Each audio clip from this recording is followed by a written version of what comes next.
Hi friends, ఫిబ్రవరి 10వ తారీఖు 2024 శనివారం నాటి న్యూస్ పేపర్లో ముఖ్యమైన కరెంట్ అఫైర్స్ ఉన్నాయి. ఒకసారి ఆ కరెంట్ అఫైర్స్ ఏంటో గమనించండి.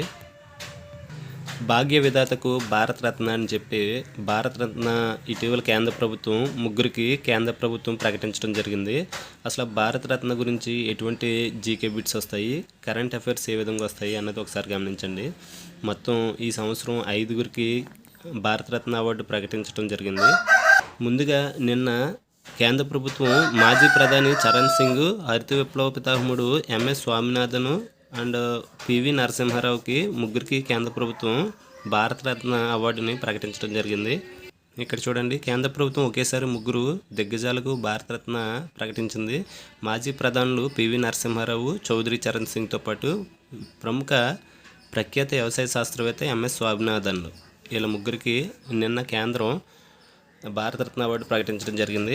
ఇదే సంవత్సరం ఇంతకుముందు బీహార్ మాజీ ముఖ్యమంత్రి కర్పూరి ఠాకూర్, మాజీ ఉప ప్రధాని కేఎల్ అద్వానీలకు కూడా ఈ సంవత్సరం భారతరత్న అవార్డు ప్రకటించి ఒకే సంవత్సరం మొత్తంగా 5గురికి భారతరత్న అవార్డులను ప్రకటించడం జరిగింది. గతంలో ఎన్నడూ కూడా ఒకే ఏడాది ఇంతమందికి భారతరత్న అవార్డు ఇవ్వలేదు, ఫస్ట్ టైము.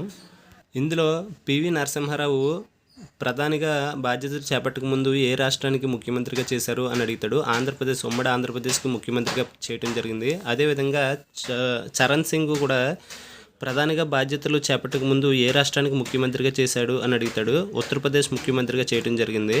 ఇప్పటి వరకు ఎంతమంది ప్రధానమంత్రులకు భారతరత్న అవార్డు పొందారు అని అడుగుతాడు. ఎంతమంది ప్రధానులకు భారతరత్న అవార్డు ఇవ్వడం జరిగిందని కూడా అడుగుతాడు. 8 మంది ప్రధానులకు. ఇప్పటివరకు దేశానికి ఎంతమంది పూర్తి స్థాయి ప్రధానమంత్రులుగా చేశారంటే దేశానికి 14 మంది పూర్తి స్థాయి ప్రధానమంత్రులుగా సేవలు అందించడం జరిగింది. అందులో 8 మందికి భారతరత్న పురస్కారాలు ఎంపికయ్యారు. ఆ 8 మందిని ఒకసారి చూడండి. జవహర్లాల్ నెహ్రూ 1955లో భారతరత్న అవార్డు ఇవ్వడం జరిగింది. తర్వాత లాల్ బహదూర్ శాస్త్రి 1966లో మరణానంతరం ఇవ్వడం జరిగింది. తర్వాత ఇందిరాగాంధీకి 1971లోని, రాజీవ్ గాంధీకి 1991 మరణానంతరము, మొరార్జీ దేశాయికి 1991, వాజ్పేయికి 2015లో గతంలోని ఈ అవార్డులు దక్కగా తాజాగా పివి చరణ్ సింగ్లకు కూడా భారతరత్న అవార్డు నిన్న ప్రకటించడం జరిగింది కేంద్ర ప్రభుత్వం. టోటల్గా చూసుకున్నట్లయితే 8 మంది ప్రధానమంత్రులకు భారతరత్న అవార్డు ఇవ్వడం జరిగింది. క్వశ్చన్ ఈ విధంగా కూడా అడగచ్చు, ఇప్పుడు దాకా ఏ ప్రధానికి ఈ భారతరత్న అవార్డు పొందలేదు అని అడుగుతాడు. చూడండి, ప్రస్తుతం ప్రధానమంత్రి నరేంద్ర మోడీకి మాజీ ప్రధానమంత్రులు పివి సింగ్, చంద్రశేఖర్, హెచ్డి దేవగౌడ, ఐకే గుజ్రాల్, మన్మోహన్ సింగ్లకు భారతరత్న అవార్డు దక్కలేదు. ఒకసారి ముగ్గురు పేర్లు ఇచ్చి ఎవరికి క్రింది వారిలో భారతరత్న అవార్డు రాలేదు అని అడుగుతాడు. ఈ కింద భారతరత్న అవార్డు రాని వాళ్ళ పేర్లు కూడా గుర్తుపెట్టుకోండి. Modi, PV Singh, Chandrashekhar, HD Deve Gowda, IK Gujral, Manmohan Singh. Very important. అసలు ఇప్పటి వరకు దేశంలో ఎంతమందికి భారతరత్న అవార్డులను ప్రకటించారు అని అడుగుతాడు. ఈ పురస్కారానికి, భారతరత్న పురస్కారానికి ఎంపికైన వారి సంఖ్య మొత్తంగా 53. వెరీ ఇంపార్టెంట్ బిట్ ఇది. ఈ ముగ్గురులో మొట్టమొదటిసారిగా పివి నరసింహారావు గురించి తెలుసుకున్నట్లయితే ఏ విధంగా పివి నరసింహారావు గురించి క్వశ్చన్స్ రావచ్చు అని పరిశీలించినట్లయితే, పివి నరసింహారావు భారతదేశానికి ఎన్నవ ప్రధానమంత్రి అని అడుగుతాడు. 9వ ప్రధానమంత్రిగా బాధ్యతలు చేపట్టడం జరిగింది. పివి నరసింహారావు ప్రధానికి అవ్వకముందు ఏ రాష్ట్రానికి ముఖ్యమంత్రిగా పదవి చేపట్టారు అని, ఏ రాష్ట్రానికి ముఖ్యమంత్రిగా చేశారు అని అడిగితే ఆంధ్రప్రదేశ్. కేంద్ర ప్రభుత్వంలో ఏ శాఖలకు మంత్రిగా పనిచేశాడు అని కూడా అడుగుతాడు. కేంద్ర హోంశాఖ మంత్రిగా, విదేశీ వ్యవహారాలు శాఖ మంత్రిగా, రక్షణ శాఖ మంత్రిగా కూడా పివి నరసింహారావు పనిచేయడం జరిగింది. పివి నరసింహారావు ఎప్పుడు భారత ప్రధానమంత్రిగా బాధ్యతలు స్వీకరించారు అని అడుగుతాడు. 1991 జూన్ 21న రాజీవ్ గాంధీ మరణానంతరము 1991 జూన్ 21న భారతదేశ ప్రధానిగా బాధ్యతలు స్వీకరించడం జరిగింది. పివి నరసింహారావు కాలంలో ఆర్థిక శాఖ మంత్రిగా ఎవరు పనిచేశారు అని అడిగితే మన్మోహన్ సింగ్.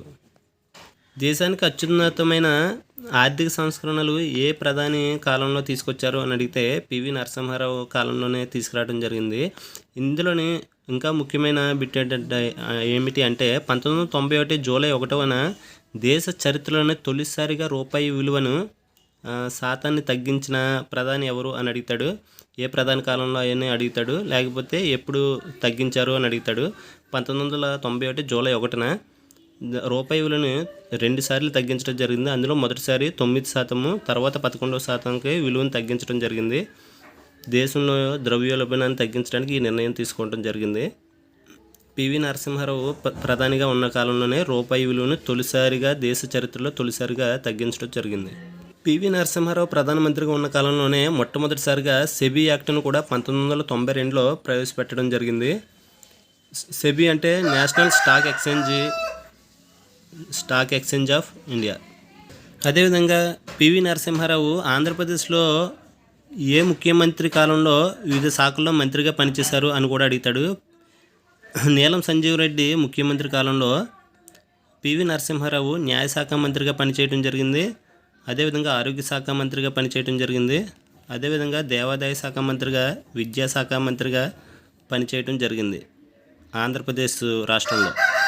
అదే కేంద్రంలో చూసుకున్నట్లయితే కేంద్ర ప్రభుత్వంలో కేంద్ర హోంశాఖ మంత్రి, విదేశీ వ్యవహారాలు, రక్షణ శాఖ మంత్రిగా పనిచేశారు పివి నరసింహారావు.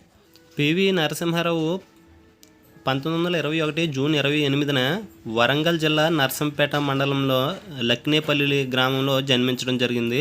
ఈయన తల్లిదండ్రులని ఒకసారి చూసుకున్నట్లయితే రుక్మాబాయి సీతారామరావు దంపతులకు పివి నరసింహారావు జన్మించడం జరిగింది 1921 జూన్ 28ని. డేటు, తల్లిదండ్రుల పేర్లు కూడా గుర్తుపెట్టుకోండి. 1991లో పివి నరసింహారావు దేశ ప్రధానిగా పదవి చేపట్టారు. అదేవిధంగా ఆంధ్రప్రదేశ్కి ముఖ్యమంత్రిగా ఏ సంవత్సరంలో పదవి చేపట్టడం జరిగింది అని కూడా అడుగుతాడు. 1971లో. అన్నదాతల ఆత్మబంధువు అని చెప్పి చరణ్ సింగ్ గురించి రాయడం జరిగింది. చరణ్ సింగ్ గురించి ముఖ్యమైన విషయాలు GK point of view, current అఫైర్స్లో ఏ విధంగా వస్తాయో ఒకసారి చూడండి. చరణ్ సింగ్ ఏ ప్రధాని కాలంలో వివిధ శాఖల్లో మంత్రిగా పనిచేశారు అని అడుగుతాడు. 1977 సార్వత్రిక ఎన్నికల్లో జనతా పార్టీ టికెట్పై బాగ్పత్ నుంచి ఎన్నికైన తర్వాత మొరార్జీ దేశాయ్ ప్రధానమంత్రిగా ఉన్న సమయంలో ఉప ప్రధానిగా, కేంద్ర హోంమంత్రిగా, ఆర్థిక శాఖ మంత్రిగా బాధ్యతలు స్వీకరించడం జరిగింది. తర్వాత భారతదేశ ప్రధానిగా ఏ సంవత్సరంలో బాధ్యతలు స్వీకరించారు చరణ్ సింగ్ అని అడుగుతాడు. ఇందిరాగాంధీ మద్దతుతో 1979 జూలై 28న ప్రధానిగా బాధ్యతలు చేపట్టడం జరిగింది చరణ్ సింగ్.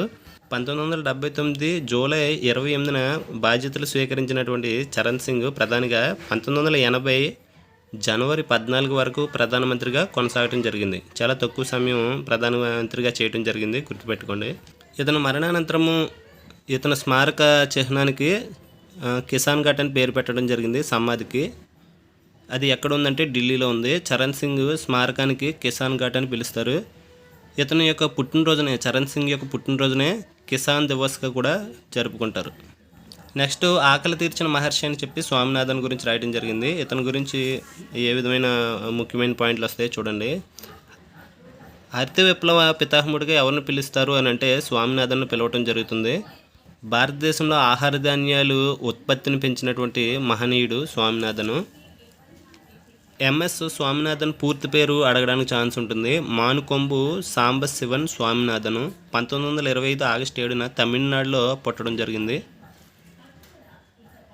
ఎంఎస్ స్వామినాథన్ ఏ రాష్ట్రానికి చెందినవాడు అని కూడా అడగచ్చు. తమిళనాడు. చరణ్ సింగ్ ఉత్తరప్రదేశ్. ఇక్కడ కేంద్ర ఆర్థిక శాఖ మంత్రి పేరు ఇవ్వడం జరిగింది. కేంద్ర ఆర్థిక శాఖ మంత్రి పేరు నిర్మలా సీతారామన్.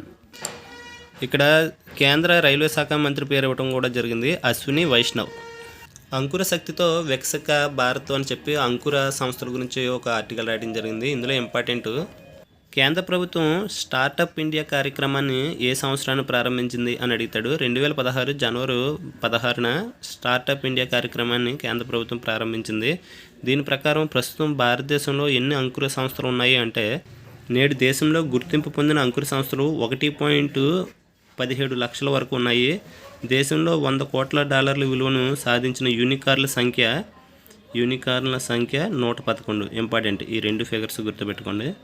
ప్రపంచంలో 668 యూనికార్న్లతో ప్రథమ స్థానాన్ని ఏ దేశం ఉంది అంటే అమెరికా. రెండో స్థానం 172 సంస్థలతో చైనా రెండో స్థానంలో ఉంటే 111 యూనికార్న్లతో భారత్ మూడో స్థానంలో ఉంది. యూనికార్న్లో భారత్ ఎన్నో స్థానంలో ఉందని అడగొచ్చు.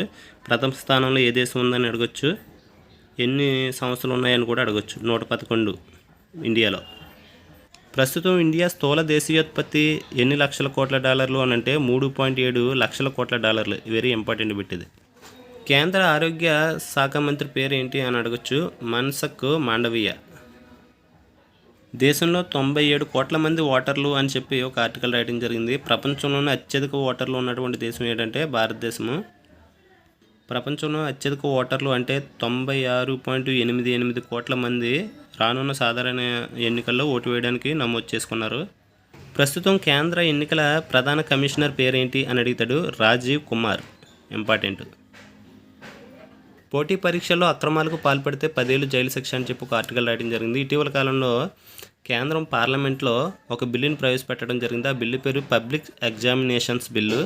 పార్లమెంట్ ఆమోదించడం కూడా జరిగింది. దీని గురించి ఒకసారి చూడండి. కేంద్ర ప్రభుత్వ సంస్థలు నిర్వహించే పోటీ పరీక్షల్లో అక్రమాలకు అడ్డుకునేందుకు వీలుగా తీసుకొచ్చినటువంటి public examination preventions of unfair means bill 2024ను శుక్రవారం పార్లమెంట్ ఆమోదించింది.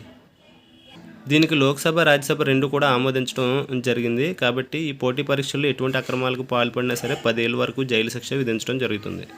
ఇక్కడ ఇజ్రాయిల్ ప్రధానమంత్రి పేరు ఇవ్వడం జరిగింది. ఇజ్రాయిల్ ప్రధానమంత్రి పేరు బెంజమిన్ నెతన్యాహు. ఛాంపియన్ క్రీడల విషయానికి వస్తే ప్రస్తుతం అండర్-19 క్రికెట్ వరల్డ్ కప్ జరుగుతుంది. ఏ దేశంలో నిర్వహిస్తున్నారు అండర్-19 క్రికెట్ వరల్డ్ కప్ అంటే సౌత్ ఆఫ్రికాలో నిర్వహిస్తున్నారు. ఈ సౌత్ ఆఫ్రికాలో నిర్వహించే అండర్-19 క్రికెట్ వరల్డ్ కప్కి ఫైనల్కి వెళ్ళిన దేశాలు ఇండియా, ఆస్ట్రేలియా.